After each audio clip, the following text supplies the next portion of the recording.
Comment on se reprogramme? Comment faire le tri et désinstaller les virus ou les spams qu'on veut plus? Ceux qu'on a hérités ou qui ont été installés quand on est enfant, mais qui n'ont plus lieu d'être actuellement. Le vrai problème derrière ça, c'est qu'il y a trop de programmes, trop de croyances qui ont été installées les unes à la suite des autres, et du coup ça forme des contradictions. C'est ces contradictions-là qui vont générer de la culpabilité, parce qu'en fait ton cerveau il va t'indiquer deux chemins qui sont dans des directions opposées, et du coup t'es bloqué, tu sais plus quoi choisir. Ou alors ça te ralentit, ça t'empêche de profiter des moments simples. Le principe clé derrière ça, c'est regarder dans ta machine, identifier ce que tu veux garder et ce que tu veux désinstaller, ou alors faire les bonnes mises à jour. En gros, tu vas observer les situations du quotidien qui se répètent avec les contradictions et les émotions de culpabilité par exemple qui arrivent ou les blocages.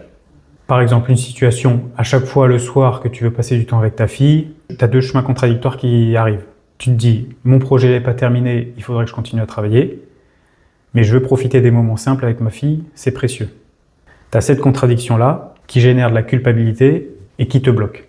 Donc là, l'idée, ça va être d'aller se questionner pour trouver les croyances qui sont à la source de chacune des directions que ton cerveau t'indique. Choisir celle que tu veux garder ou non. Et s'il y a toujours des contradictions, faire une mise à jour d'une des deux ou des deux pour enlever, débloquer cette contradiction interne. C'est comme ça que tu vas optimiser ta propre machine, enlever les blocages, rester toi-même, aligné et enlever le plus de friction possible.